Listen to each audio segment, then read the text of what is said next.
I think it really matters who is dealing with patriarchy. If you are educated, if you have clear concepts of religion, then you are a protector as a man. You must protect women, Right. Or your woman, but you are not, obviously, you're not supposed to abuse it in any manner. Would you say that the patriarchy or the idea of patriarchy does not exist amongst the elite? That's even true for the United States to Right. that extent. I mean, being a woman president is a Right. big deal for them. Pakistan is like its cricket team. You can never predict. And they can always, bounce back from an abyss to the glory and the great heights. So I'm actually quite hopeful there.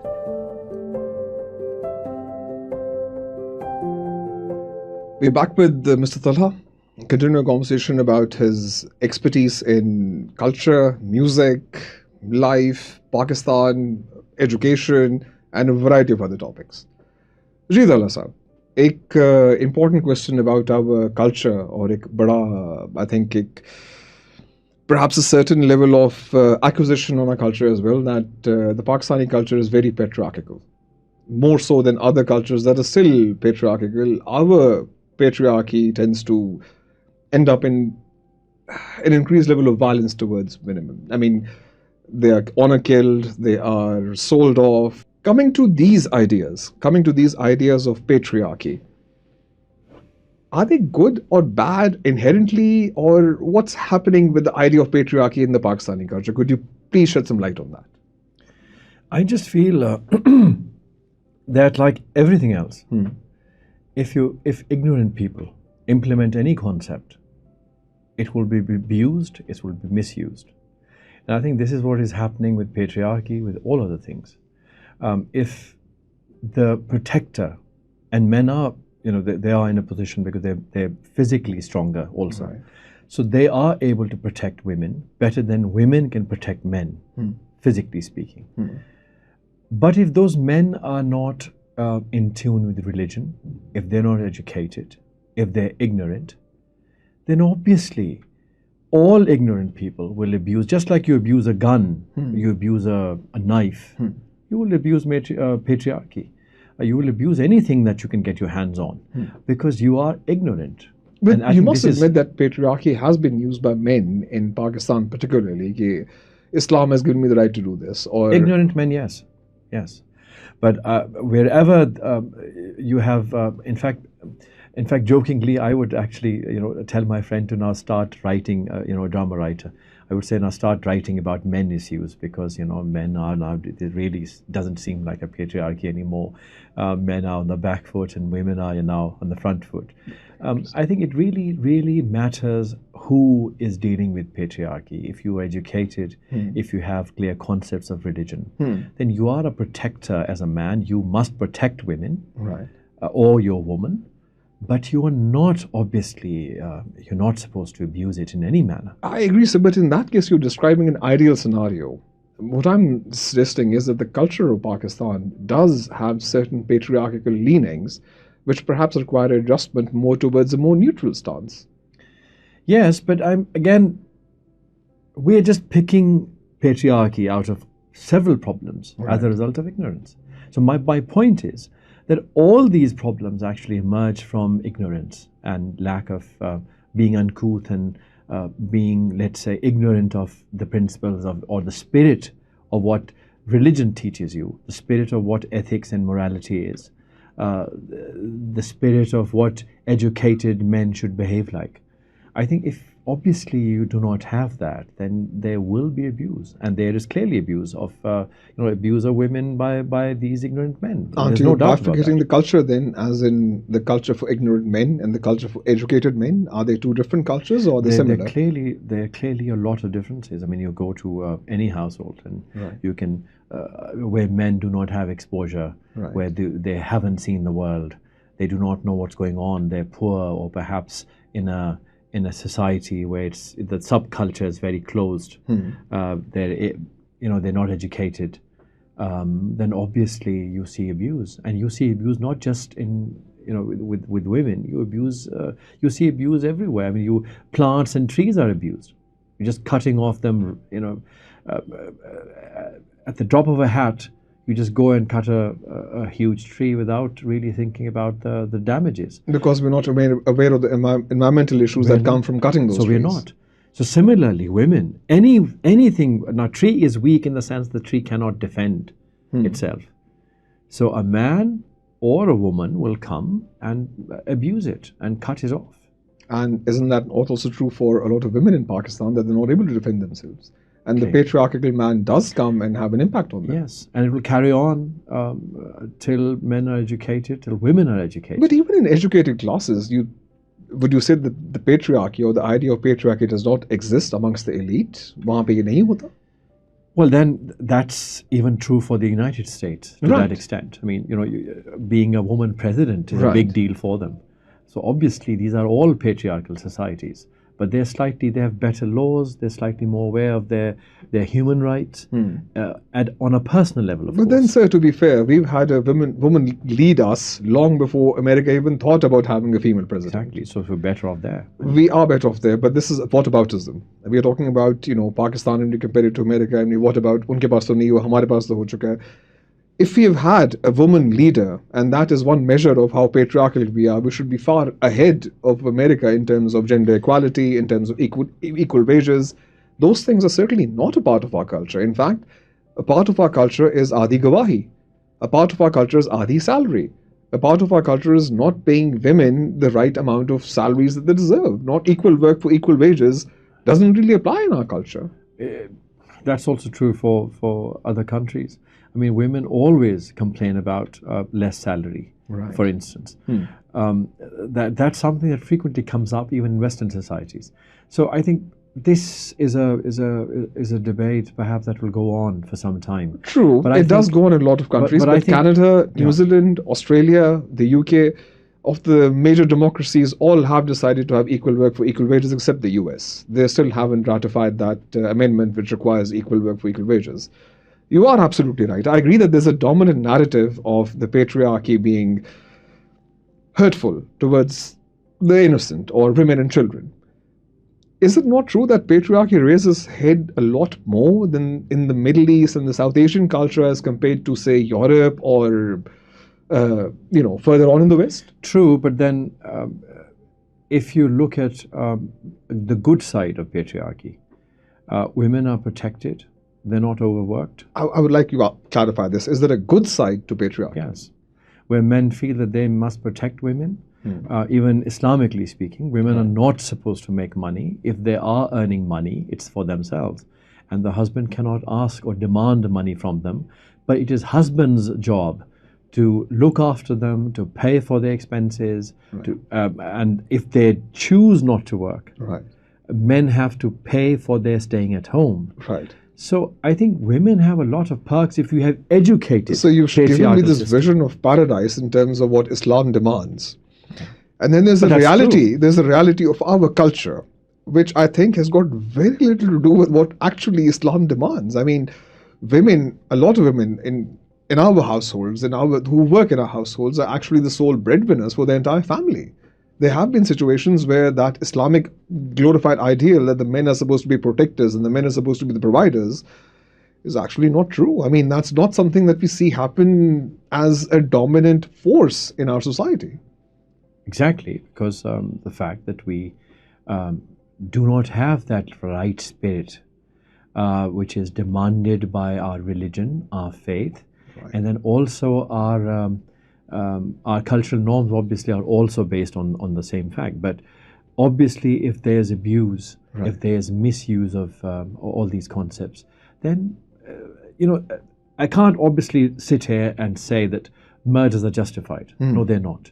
I think we can talk about why perhaps someone is choosing to murder people or why choosing to be a terrorist. But we are very clear, I think, on the fact that our system that was designed even as a faith is clearly designed that it is patriarchal, but then it is very protective of women. And if we are to, at any point in time, if we were to implement that, I think women would be much happier. So, with educated men, with educated men. given- And I say, when I Right. say educated men, I do not mean men with degrees I see. or the certificates that they've done this and they've done that.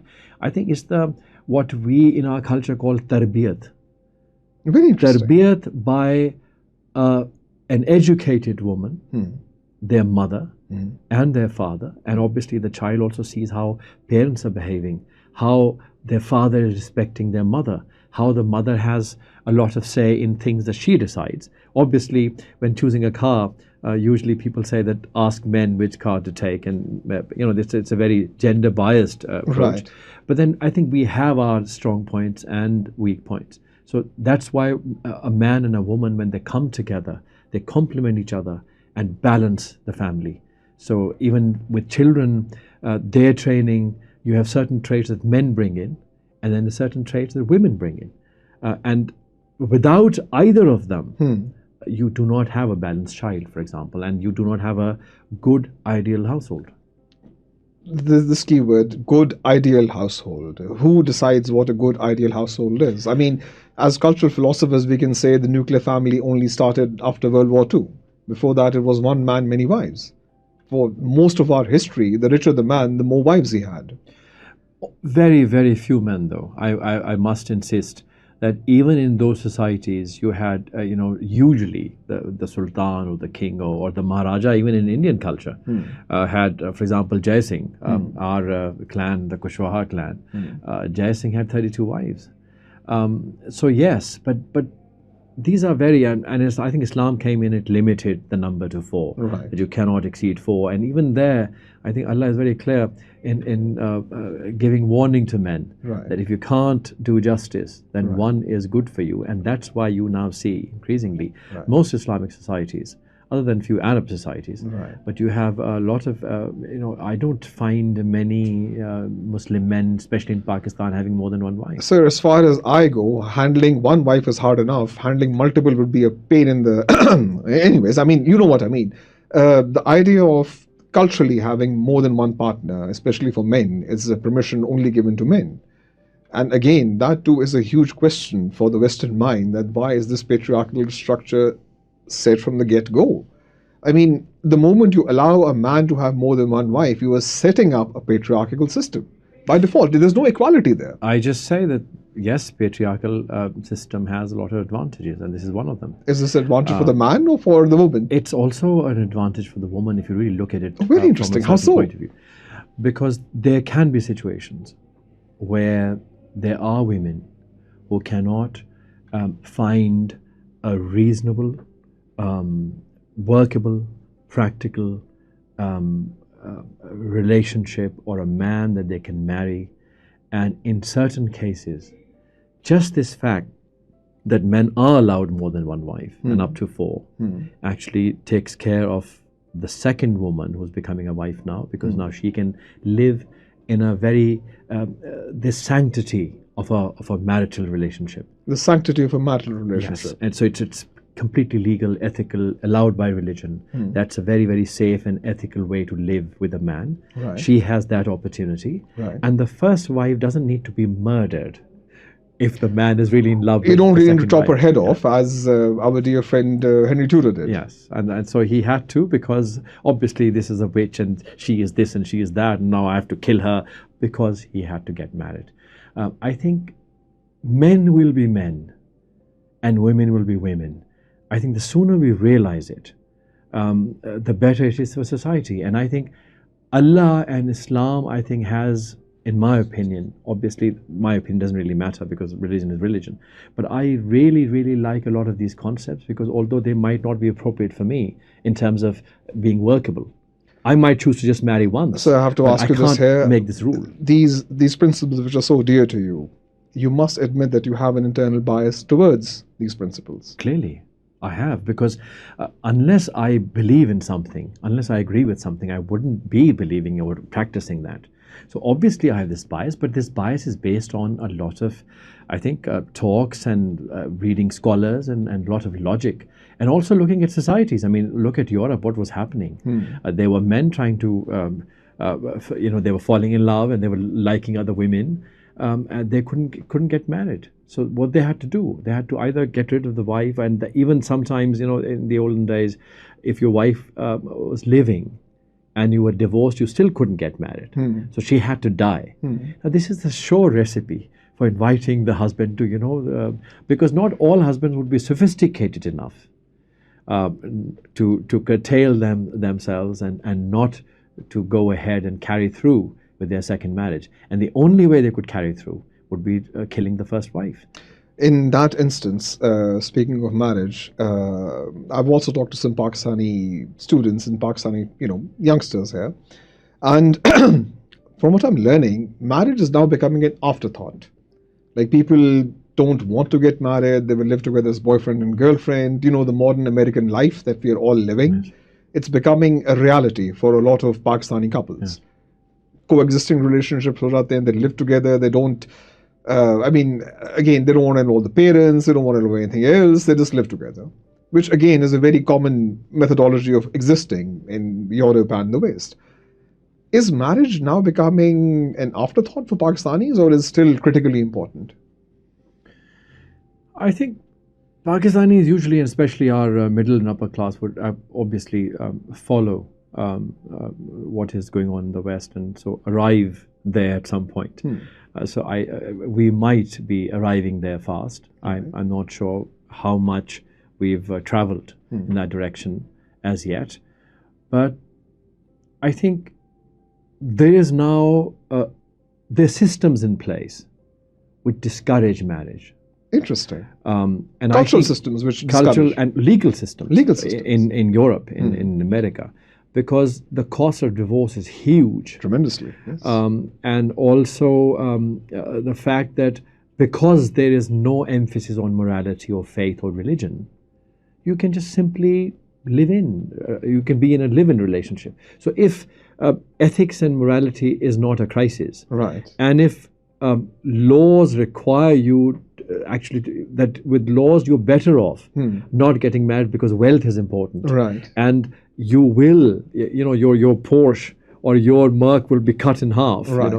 As someone joked. Your house will be sold yes. So then, yes, I will only get married if I believe in God, right, if I have my faith, if I believe that, yes, the only way for me to have a relationship with a woman, a physical relationship, is in marriage. Right. And if I have those values, only then I will get married.